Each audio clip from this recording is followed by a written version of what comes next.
All right, so I always start every interview with whatever time of day it is. Good morning. Good morning. How are you doing? Outstanding. Kelly on the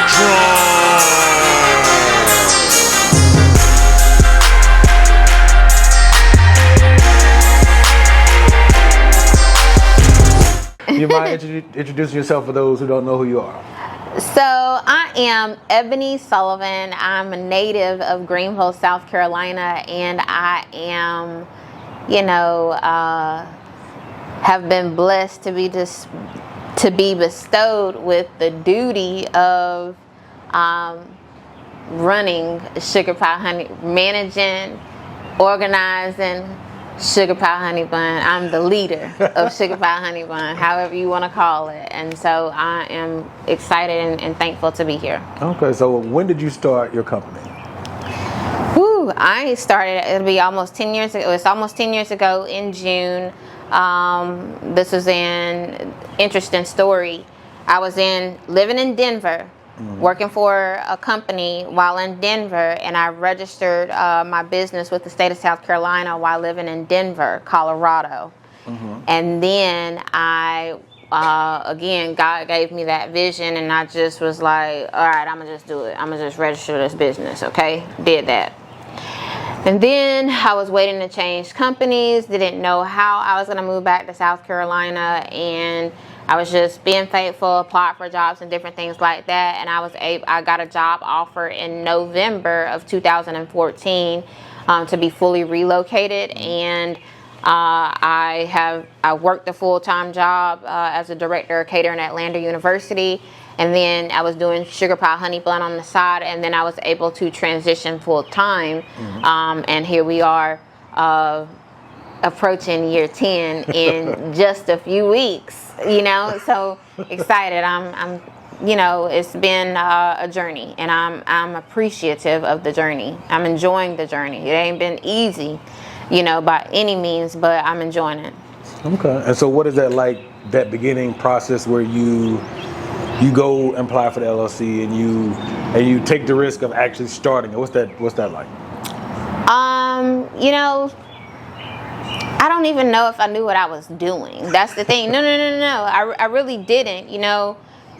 Over the years, like while I was in college and stuff or whatever, I was fixing plates in the dorm rooms and selling cakes in the dorm rooms. Like I was in business. I was in business before I ever was legitimately in business or whatever. I had clients and was buying and selling services and things of that nature or whatnot. I mean, selling products, rendering services to clients before I was well documented into business or whatnot. And so it went from more of like, this is what I like to do, to, I really can make some money off this thing or whatever. Then, it's a side hustle, to, I'm gonna knock this thing down. Right. So the mentality changed in every phase, and it's kind of like seasons.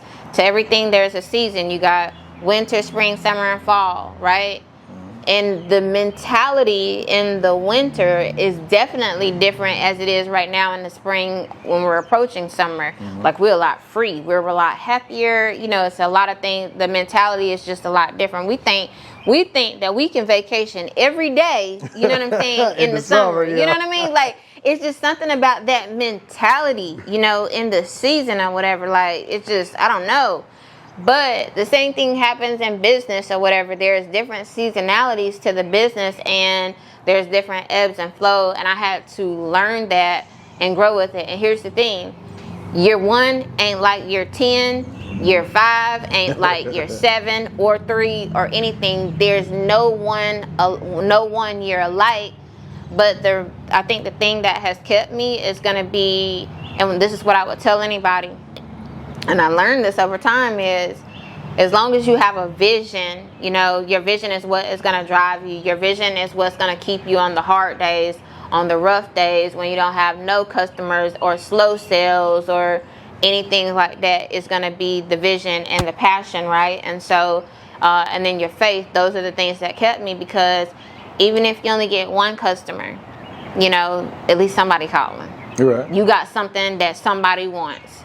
And so that's better than anything. I mean, that's better than nothing or whatnot. And so over the years, I feel like that is what kept me. And even now, like, you know, I have a way, like, we don't really do like a lot of marketing because I understand alignment. I've grown to understand what it means to be in alignment. And again, I have a vision board for my customers and our business, you know, on one of my walls. And it says that, you know, I want this type of customers. Like I legitimately, at Sugar Pie Honey Bun, I legitimately want to do business that people want to do business with me. Okay. I don't want to do business that with people who want to be on the fence. What does that look? What do you mind elaborating on that? Like, this is what that means. You've seen our work, you know it, you know we do a good work, and regardless, you going with us. Or either you want the service or you don't. So it's Correct. Okay. It's not in between. It's not like, oh, well, give me that and I'm going to think about it. Okay. You know what I mean? I got to talk to 10 people. I got to, you know, do whatever. No, you know beyond of a shadow of a doubt that you want this and you're going to do what it takes to make it happen. Even if, let's just say, for instance, like you had a budget, and let's just say your budget was $500, and then you said, and then I said, came back and said, well, this bill is $2,000. You could say, well, I don't have $2,000, but I really want to support you. This is what my budget is. Where can we meet? Because they really legit. Right, they just don't have the extra funds, right? They want to do business with you, right? Those are the customers I want. Okay. Because guess what? They're not willing. They know what the best is, and they're not willing to sacrifice quality. But what they do is they have an understanding, and the meeting of the minds is, what can I get for this amount of money? Because guess what? They're not saying that you're too high. What they're saying is, I value what it is that you provide. Okay. So how can we work together? And you have much more success working with people like me when you don't talk down or whatever. Like, we know our worth. You know what I mean? And again, I've been doing this for 10 years. So the price that someone is in year one of their business, you're paying for expertise. I don't care what food you see. Right. I've been doing this for a long time. And mind you, I was in business before I was ever in business on paper. And I went to school and studied hospitality and got degrees in it. Okay? So, and worked in these things in the field. So you're paying for, you're not just paying for how long we've been in business over here in Sugar Pie Honey Bun. I actually had salary jobs doing these same things in corporate. You're paying for that set of experience too. And that's what people don't always realize or whatnot. And so you're paying for a lot of experience, the education, like, you know, like all of those things or whatever that adds. And also the safety, I guess, of knowing that we stand behind our word. We are going to deliver a great product, and we're going to do what we say we're going to do, and you don't have to worry about if we're going to show up or not. Okay, so let me ask you this from the beginning. Why did you name your company Sugar Pie Honey Bun? You know, I had a friend in Columbia. Well, we went to school together at USC, but her mom had a bakery business, and then she acquired. Well, she had a catering business, and then she acquired a bakery business.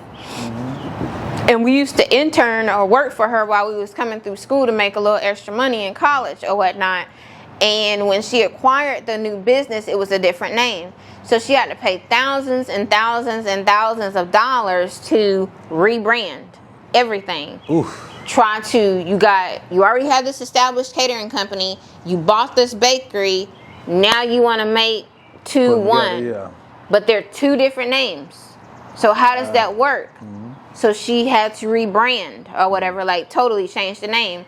But she was able to create a name that, regardless of whether it was a bakery, whether it was a catering, or she didn't want to do any of those things no more, you had this one name that stuck, and the name of her company is called Serendipity. Okay, so cool. Whether it was, at one time, it was Serendipity Catering and Cafe.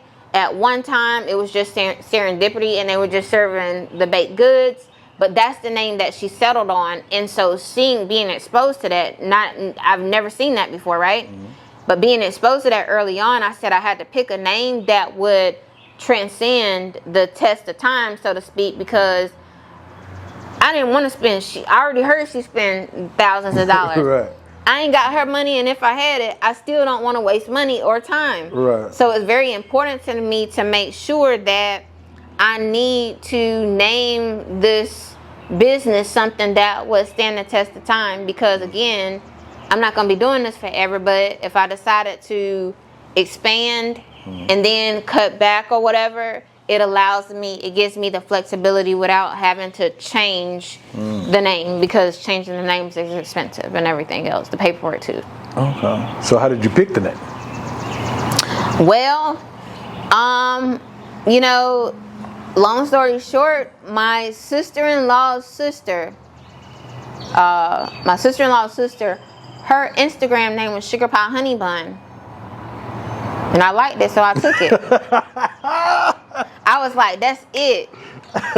And then I came Sugar Pie Honey Bun. And that was her Instagram now. She done changed it.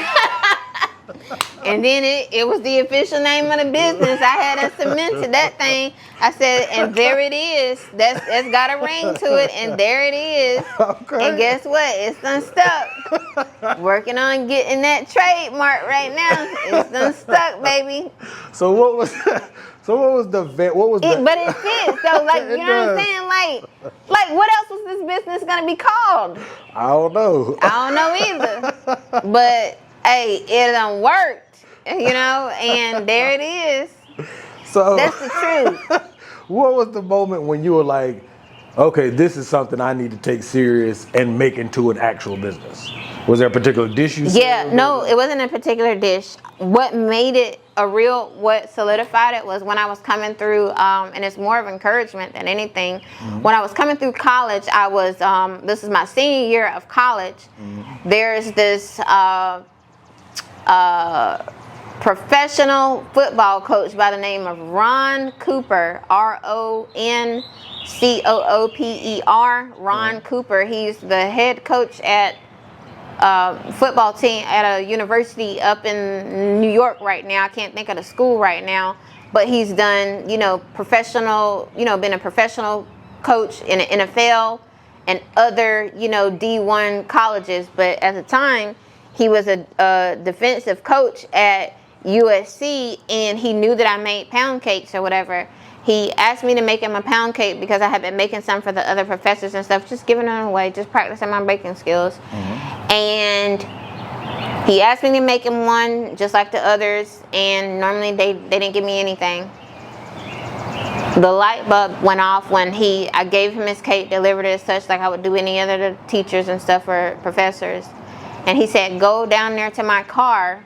He's in a 3-story building, glass building. He said, go down to my car, I'm going to unlock it and reach in there and get that money. And just reach in there and get that money or whatnot. So I did just that. And his window was right there so he could see everything. Right. You can't take nothing from him or whatever if you wanted to. I'm just saying.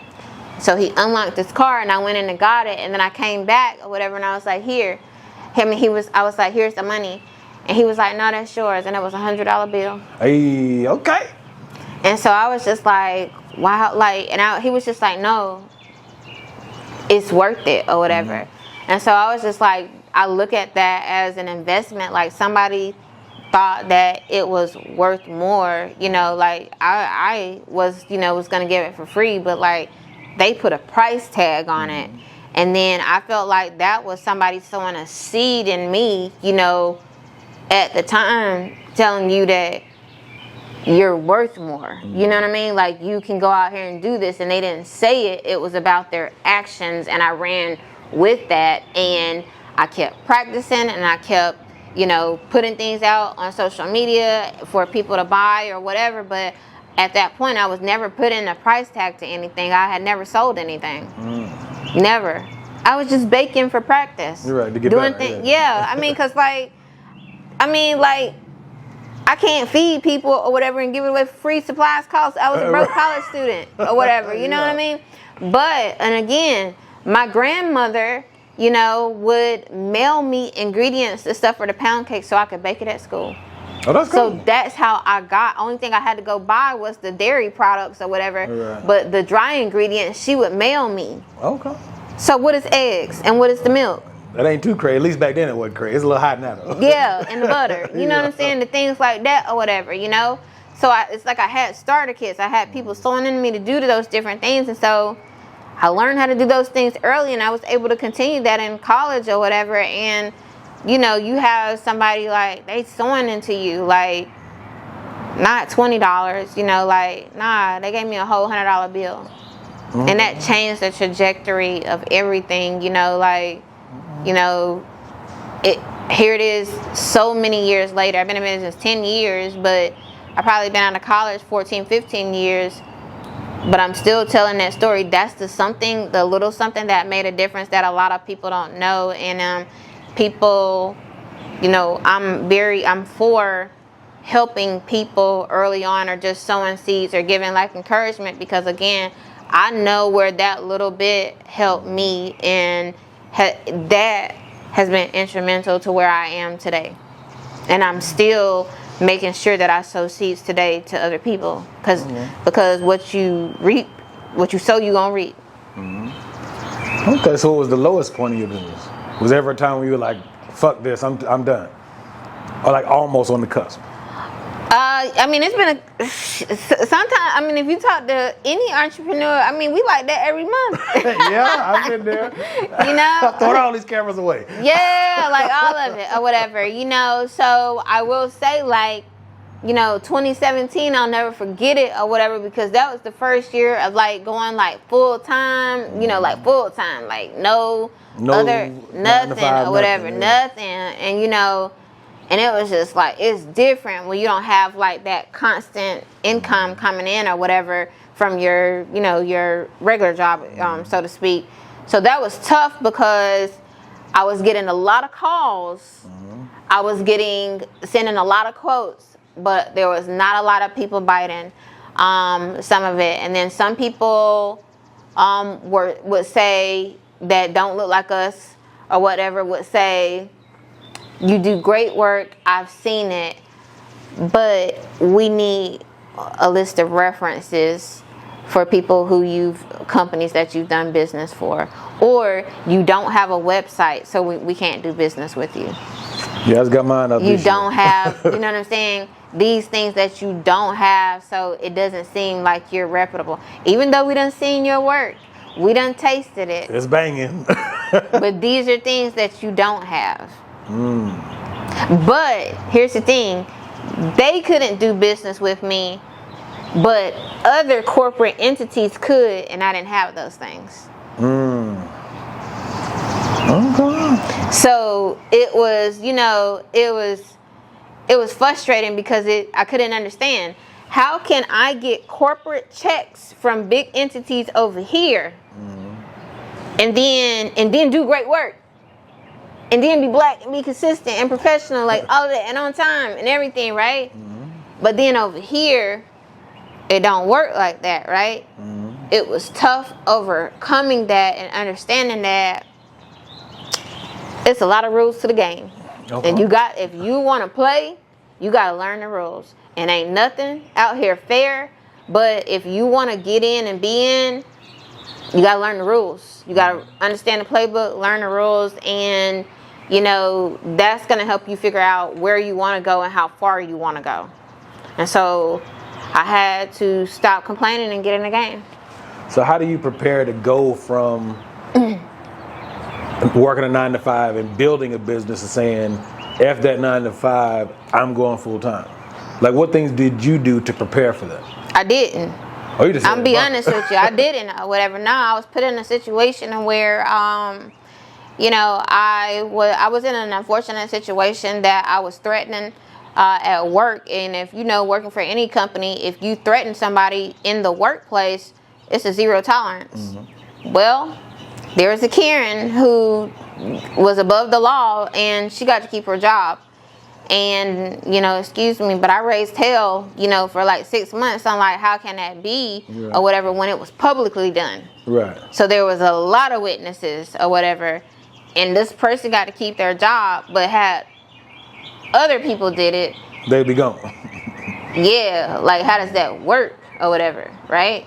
Didn't understand it. And this is before the 2020s and the Karens was really a thing. Like, you know what I'm saying? Like, it was really before it was really a thing. So like, I really didn't understand, but stuff was getting swept under the roof. And then like, I was giving them hell every day at work about it. Every day that she was still there, I was giving them hell. I was, because the rule book is the rule book on if we gotta follow these rules and regulations that were meant for everybody in the handbook. Why isn't she? It shouldn't be conditional, right? So why is she still here? And she was a director and I was a director. We both leaders, and we're both managing people. So if you're managing people, how does that look if you're doing this or whatever? And if you're doing this to me as your coworker, what are you doing to the people who are reporting to you? Yeah. Those were all the questions that I had, you know, and so it was very frustrating because the people reporting to her also looked like me. They didn't look like her, and I felt like it was a misrepresentation because you're doing them a disjustice, and I'm sure that they are. If you can treat me like this publicly, how are you treating them like this? And I just had to take a stand, you know. And so at that point, I was just like, y'all can have this or whatever, and I ain't having no plan. But I knew I was out of there, and I left. December 17th, 2018. I'm mad you remember the date. They didn't even know. And here's the thing, they didn't even know I was leaving. They didn't even know I was leaving because we went on the holidays and all of this other stuff. And then by that time, the beginning of the year, I really didn't know what I was going to do. So I played the whole medical leave thing. And then I just decided, I played it all for like a whole month up until February. And then February, I walked out on December 17th. But my last day on their company record was in February. But I knew when I walked out that door, wasn't coming back. I already knew that. They didn't know that. I knew that. My mind was made up or whatever because I already knew I was getting my bonus check in February. I was just trying to hold on to that bonus check. And I was out of there. And that's what I did. And I never looked back or whatever. But here's the thing. I'm thankful, I'm thankful that I left. But what I would advise future people to do, in hindsight, it wasn't the smartest thing because I did have, some struggles. Again, your first year I had struggles doing it full time because I didn't have a plan. I would encourage anybody to have a plan and work that plan versus because there's so many, expenses that we don't take into consideration when you're out here doing this as a side gig or hustling that you don't realize that you need to have when you go full time. Like, for example, you're gonna need insurance, not only for yourself but for the business or whatever.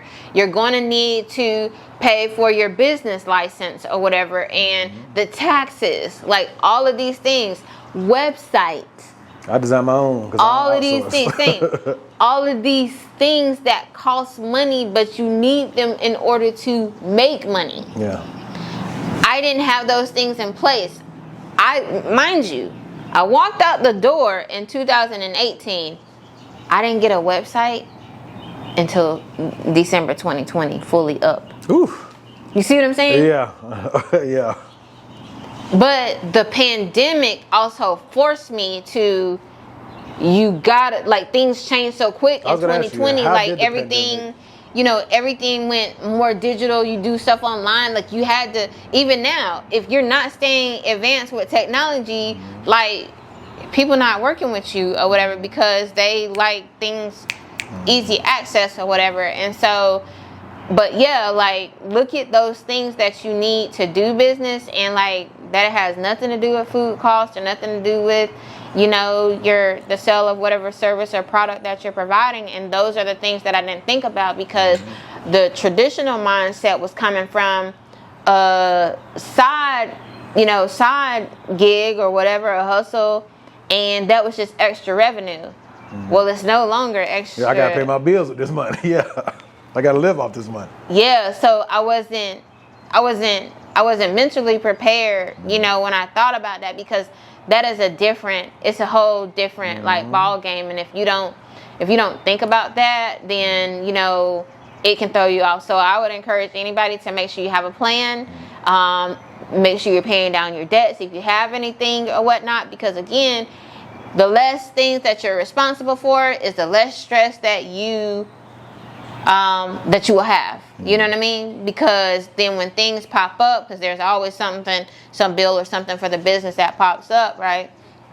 You can take care of it, and it's not, that stress is not taken away from your creativity or you providing a great service, because you're bogged down with, oh, I gotta pay this, or oh, I gotta pay that. You have more freedom, right? So I'll just tell people to have a plan and work that plan, you know, whatever that is, until you can't work it no more. Whether it's, you know, I don't want to go full time until my kids are, you know, like this age, until I, you know, whatever that plan is for you. Everybody's plan is different, but just have a plan or whatever and work that thing, because it's going to be to your advantage. Like, for example, like what this year and last year, nobody ever anticipated this thing called inflation. Yeah, well, but all the it's stimulus here. checks caused all this inflation. Right, but it's here, right? But if you weren't planning before that and managing your resources properly before that, you would be screwed and up a creek, or you would be like some of the businesses who have been consistently closing their doors. So how did you survive? How were you? Everybody was impacted, but for you specifically, how was Sugar Pie Honey Bun impacted by the pandemic? The first month, man, I had to start giving money back for people who had, this was in March, who had booked events but weren't gonna have them. At the end of the month, I only had $427 to my name. Whew. So how did you, so to speak, revive I was like crying? Yeah, I was crying and everything, because I couldn't see the future. I didn't have no plan. Like Nobody did. There was no plan B. Like there was like nothing, you know. But that was early on because at that point you're thinking like, I'm just in this situation. Right. That the immediate thing was, this is the situation I'm in. Because you got to fix your situation. Correct. And then as time passed by, we realized that everyone was in this situation. So early on, I was crying and just upset, because I thought this was a me situation, you know, something that I didn't do. Yeah. But it was a world, you know, global. Yeah, it was a global situation, and that was comforting to know that, okay, I can make it. And then when it became a global situation, the world was more adamant about keeping small businesses afloat and doing things to help keep the economy afloat or whatever, the best that we can. And then I had to switch my model from doing some traditional caterings to, you know, selling cupcakes and family meals and like all kind of things, that a lot of the things that we don't traditionally sell, just to like get money. Like I was hustling harder than ever or whatever out here. Like I ain't never worked so hard, I feel like, in my life until 2020 or whatever. But we made it, you know, and survived or whatever. And let's just be honest, like that, it makes or break, because here I am, you know, a small businesses, but there are big businesses who did not survive the pandemic, and I'm still here today. So obviously I'm doing something right. And again, this is my full-time job, and I also make enough income or revenue, to be able to employ other people and, you know, help meet the needs of their households too, right? And so, you know, it's a beautiful thing, because again, we don't have it all together, but we ain't closed. Our doors aren't closed. Oh, yeah. And it's a lot of people, their doors are closed. Permanently. So you know, so it says a lot, you know. So that's why I try to be appreciative of, you know, you gotta look at glass half full, half empty, and always, you know, try to be positive and adapt in the attitude of things. So what let you know that you needed to hire employees? Was it demand, or was it? Demand. It was the demand, and catering is a lot of work. Yeah, baking is a lot of work. You know, like it's a lot of work. You know, like I mean, it take an hour and a half to bake a pound cake, but 30 minutes to prep, but you still got to go to the store and get something. So if you say overall prep and cooking time, like you're looking at 3.5 hours or whatever. But if you got to bake 10 of those, yeah. and that's on a small scale, real small scale, 10 of those, then you're going to need help. Somebody needs to crack those eggs. Somebody needs to measure that sugar. Somebody needs to ice it. Somebody needs to just box the cake. Somebody needs to just go deliver it or whatever, get it to the people, right? And because you can't do it all, like, if not, because you would be working harder, not smarter, even down to, I used to like tell people, oh, what time do you want this stuff or whatever, give them a lot of freedom. But they would run me ragged with that freedom or whatever. No, because, I would go meet them, and I was selling the stuff out the back of my trunk then, so they just meet me at gas stations and parking lots. You got to get it. Yeah, but they say they're going to be here at 1 o'clock. They don't get here at 3 o'clock. But then I got these other orders that were supposed to be out at 3 o'clock, and I've been waiting on you, and it's holding me up, and things of that nature. And so there was a lot of what I thought was being productive. I wasn't. The customers was taken away from the productivity. So over time, I learned how to be, just set a standard and have standards, and then also focus on the mindset of productivity and manufacturing. And now clients don't necessarily get to dictate when they want stuff. I can tell them when they're going to be able to pick it up. So they can say, I would like it at this time, but they might have to come get it earlier, because if we got a lot of orders going out at the same time, we need to get it on the same schedule. Right. So that we can be productive, because if we got somebody who's on schedule, hypothetically, from, let's just say, 8 to 2, and you want to come pick your stuff up at 5, nobody's going to be here at 5. Unless you want to pay a little extra to get it at 5. Thank you. Right. Because, again, you're being counterproductive. And so learning those things, and I mean, like, I feel like that's still being accommodating. Like, if you really want this stuff, this is where we have to meet just basically meeting of the minds or whatever. And so, I mean, do you want it or not? Because if you don't want it, I'm okay. We're okay or whatever, because this is what we can do in this time, and we can get it to you at the time that you want, but it's going to be at this price, right? It's going to be an extra fee because no one's going to be here, whatever, at this time. However, we can get someone, but this is what it's going to cost. So are you willing to pay for it or not? It's a convenience fee. Just like an ATM, you pay a convenience fee. If you don't want it, it's no problem. Right. But if you want it, let us know what you want, and we'll make it happen and win. But if you don't want it, we're okay with it. Because, again, we want people that want to do business with us, and doing business with us also is being respectable, and we're knowing that we're on the same team. It can't just be one-sided. You know what I mean? Like, your way or no way. It can be your way, but just know your way is going to come with a cost. It costs a little bit more. Maybe a lot of more. And we don't have any problem with delivering, but just know that it comes with a cost. So, have it your way. So, speaking of cost, what was your... Don't tell us the amount, that's not our business. What was the first big check you got? Like, I don't even know, Michael. Like I got to go back. I got to go back. Oh, I'd probably say it's about $1,700. That was in 2017. What did that feel like? I couldn't believe it, because it was just for a lunch. Oh, not just for, it was for a sugar pie honey bun. Yeah, and they look. Let me tell you something. I'll tell you a little bit of the story. The client, we had our menu or whatever, and we submitted the menu, gave them whatever they wanted, from the quote or whatever. But the lady said, we've already budgeted $36 a person, so can you go back and change that quote and make it $36 a person? And basically, we want to pay you more. Oh, that's. I was like, huh? She was like, yeah, because they budgeted, so if you don't lose it, if we don't use it, we're gonna lose it, and then next year they're gonna give us less. Oh, gotcha. Budgeting. So I said okay, and I went back and changed it. Okay. And I was like, wow, $36 per person for lunch, and I think we was only gonna charge like $15 or $16. Did that help fan the flames and motivate you? Yeah, and it also helped me just to like, you know, just be open to new ways of doing business with people, being flexible, like too, or whatever. And so, yeah, like that changed the game for me, because again, she didn't even have to tell me that, like, but she cared. So, if you don't mind me asking, what all services do you provide for those that are watching that don't know everything that you Okay, so Sugar Pie Honey Bun is a full service minority woman owned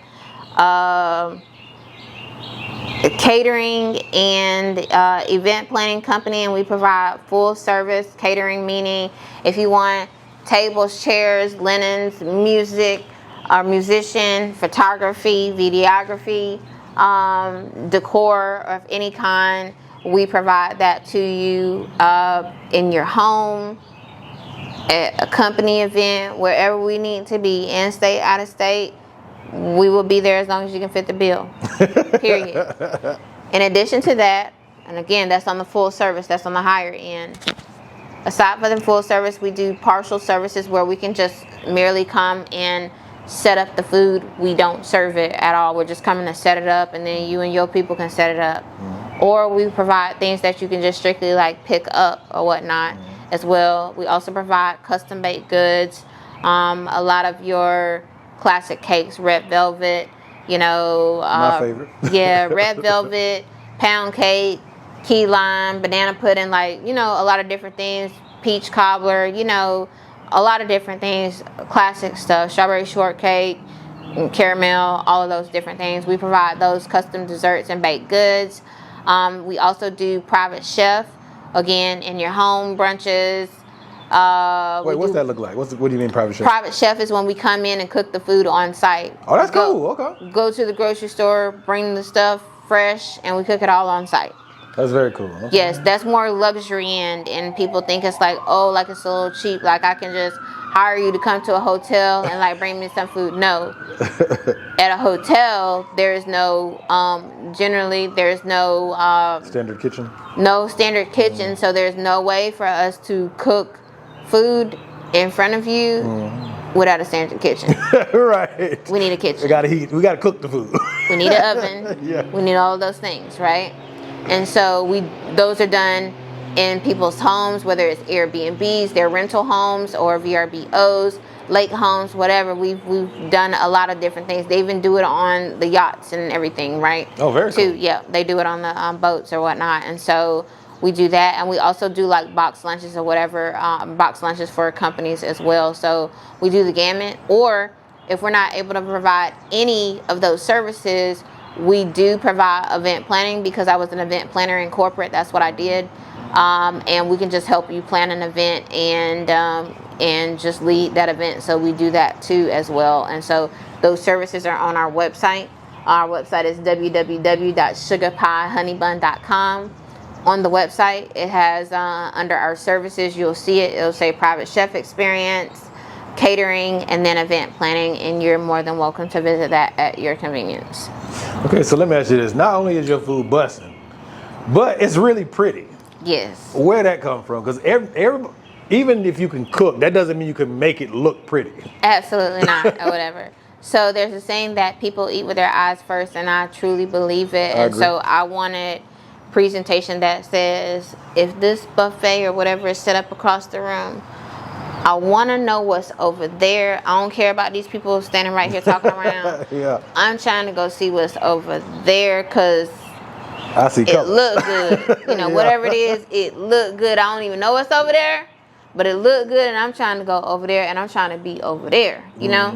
And so I wanted something that was an attention grabber and would draw people. And for almost 10 years, things have been drawing people, from just how I might stage something or style something and then post it on social media. It's about how it looks that has drawn people. And so and they eat with their eyes first, and and it works. It's been working. So do you visualize it in your mind how you're going to arrange it, or is it at this point it's just Oh, it just automatic? depends. Every day is different. Every time it's like different or whatever. It's all in, at this point, what I'm feeling at the moment, like whatever the vibe.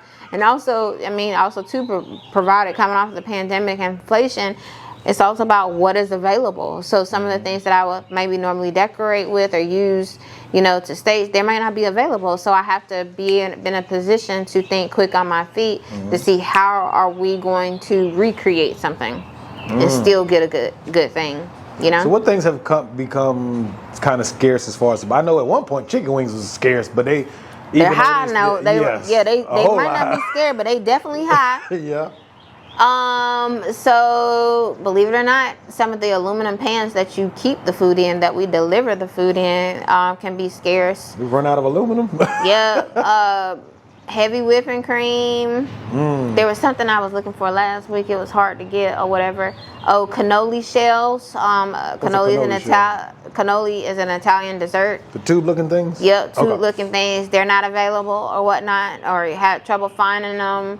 And that's just, again, these are things just right off the top of my head within the last week or so, but there's been some others or whatnot. It just changes. I'm telling you, like, from week to week, and because we do catering and we're not a restaurant, right, it depends on what our clients are ordering that we're having to like look for. But that's why we also really encourage people to plan events, 30 plus days in advance, because there's so much that goes into it. And if we can't get it locally, we have to order it or whatever. You want to get it on time, yeah. Correct. And then if you don't want to pay any rush fees because we can't get stuff, plan ahead.